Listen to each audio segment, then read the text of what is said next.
Hello friends, welcome back to Neha classes. आज का जो सेक्शन है, आज पूरे चैप्टर कंप्लीट होगा। 11th class first chapter definition introduction. Chapter का नेम है इंट्रोडक्शन ऑफ अकाउंटिंग। स्टार्ट करते हैं। Definition of accounting. Accounting is the art of recording, classifying and summarising in a significant manners and in terms of money transaction and event which are in part at least of the financial character and interpreting the result thereof। Accounting जो है एक art है जो वो record करती है जितने भी ट्रांजेक्शन होते हैं, जितने भी सिग्निफिकेंस मैनर्स होते हैं, फिर उनको उन ट्रांजेक्शन को रिकॉर्ड करते हैं इन टर्म्स ऑफ मनी, और एट लास्ट में जो रिजल्ट होता है वो निकालते हैं। तो ये हमारा अकाउंटिंग होता है। प्रोसेस ऑफ अकाउंटिंग में देखते हैं identifying the financial transaction and event. जितनी भी हमारी फाइनेंशियल ट्रांजेक्शन होती है उसको रिकॉर्ड आइडेंटिफाई किया जाता है। जैसे फाइनेंशियल ट्रांजेक्शन में क्या होता है, हमने परचेज़ की, सेल करी, क्रेडिटर्स हुए, डेटर्स हुए, सैलरी पे आउट करे, रेंट पे करे, तो ये सारे हमारे क्या फाइनेंशियल ट्रांजेक्शन है। अगर हम हमारी कंपनी में कोई मतलब चोरी कर ले तो उस इंसान के कारण जो हमारा, अब मान लो किसी में झगड़ा हो गया तो उन झगड़े के कारण जो हमारा वर्क होगा उस पर भी हमारा उस पर भी प्रभाव पड़ता है, पर उस चीज़ को हम रिकॉर्ड थोड़ी ना करते हैं। हम इमोशनल को जो होता है, इमोशनल हो गए उन सब को हम रिकॉर्ड थोड़ी ना करते। तो जो हमारे फाइनेंशियल ट्रांजेक्शन होती है, परचेस हो गए, सेल हो गए, ये इन सब को आइडेंटिफाई करके हम इसको रिकॉर्ड करते हैं। मेजरिंग द आइडेंटिफाइड ट्रांजेक्शन, उन ट्रांजेक्शन को ही रिकॉर्ड करते हैं जो मनी के टर्म्स में हो। जैसे 1 लाख की परचेज़ करी, 10,000 की सेल करी, तो वो मनी के टर्म्स में होनी चाहिए, उन्हीं को ही रिकॉर्ड किया जाता है। Measuring the identified transaction.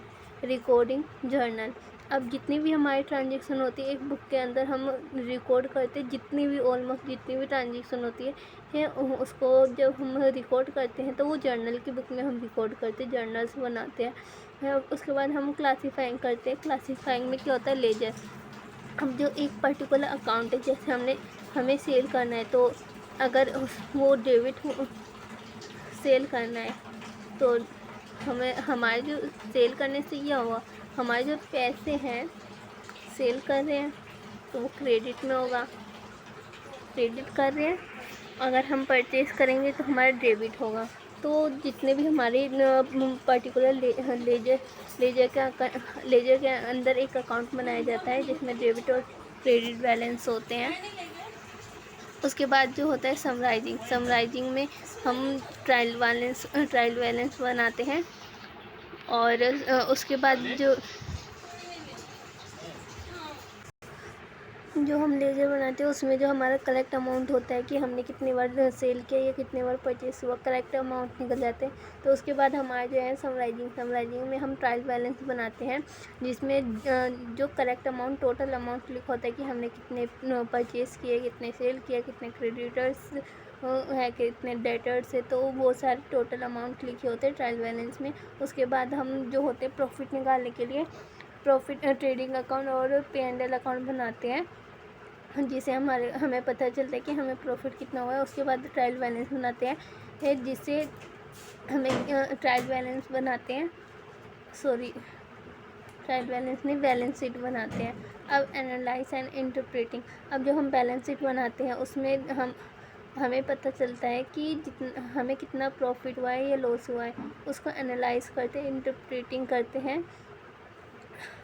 और फिर कम्युनिकेटिंग, जितने भी हमारी फिर इंफॉर्मेशन होते हैं जो हमारे पार्टीज होती हैं उन तक पहुंचाते या उन्हें देते, जिससे वो मैनेजमेंट में डिसीजन लेने में प्लानिंग बनाने में हेल्प हो सके उनकी। अब टाइप्स ऑफ अकाउंटिंग। पहला हमारा है फाइनेंशियल अकाउंटिंग। इसमें क्या होता है, record the business transaction in systematic manners. जो फाइनेंशियल ट्रांजेक्शन होते हैं उस सिस्टमैटिक मैनर्स को रिकॉर्ड किया जाता है to ascertain the profit and loss. Profit and loss निकाला जाता है to show the financial position of the business, business की फाइनेंशियल पोजीशन देखने में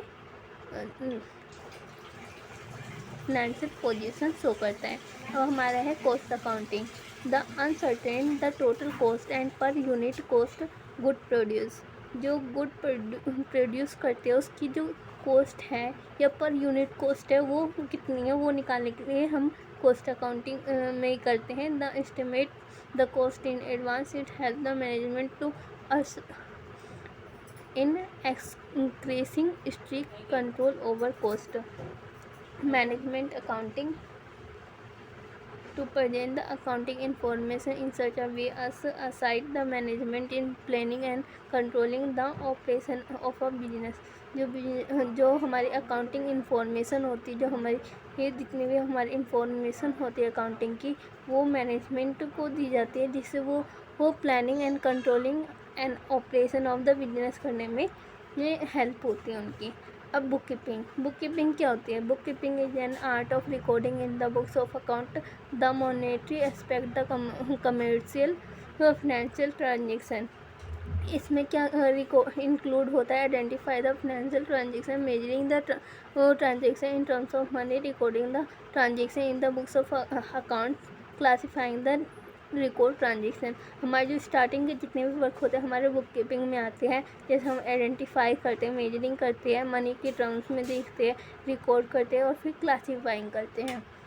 हम उसके बाद जो होता है हमारा accounting as the process of recording, classifying, summarizing and communicating the financial information to the use of accounting service and making rational decision about the entities.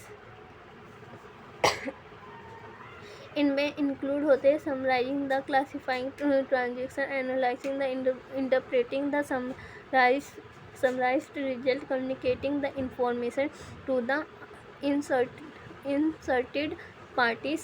जो ये भी मैंने पहले ही बता दिया, जो हमारी जो क्लासीफाइंग करने के बाद हम उसको समराइज़ करते हैं, उसके बाद एनालाइजिंग करते हैं और उसके बाद जो हमारी इंटरेस्टेड पार्टीज होती है उनको कम्युनिकेटिंग करते हैं। जितनी भी हमारी इंफॉर्मेशन होती है वो जितनी भी हमारी इंटरेस्टेड पार्टीज होती है उनको दी जाती है। फिर हमारी अकाउंटेंसी क्या है? Accountancy refers to the entries body of the theory and practice of accounting. It refers to systematic knowledge of accounting. It prescribes certain principle and technique which the apply the accounting करते time जो हमारे systematic knowledge होते हैं, जो हमारे principal होते, technique होते हैं, वो हमें देती है अकाउंटेंसी में, जिसको हम अकाउंटिंग में अप्लाई करते हैं। ऑब्जेक्टिव क्या है? Objective of accounting to keep systematic record of business transaction to calculate the profit. जो हमारे ऑब्जेक्टिव क्या होता है? अकाउंटेंसी में हम जितने भी सिस्टमेटिक रिकॉर्ड्स होते हैं, बिजनेस ट्रांजेक्शन होते हैं, उसको रिकॉर्ड किए जाते हैं। इसे हम प्रॉफिट एंड लॉस कैलकुलेट करते हैं। और जो हमारी to know the extract reason leading to net profit and net loss, जो हमारा नेट प्रॉफिट और नेट लॉस होता है ये हमारे निकलता है। To ascertain the financial position of the business, हमारी जो फाइनेंशियल पोजीशन होती है बिजनेस की वो पता चलती है। और to ascertain the progress of business from year to year, जो हमारी अब हर साल जो हर ईयर हम बैलेंस शीट बनाते हैं, उससे क्या हमारी पोजीशन पता चलती है। जितनी भी हमारी प्रीवियस ईयर है, ये जो करंट ईयर है, उसको हम जब तुलना करते तो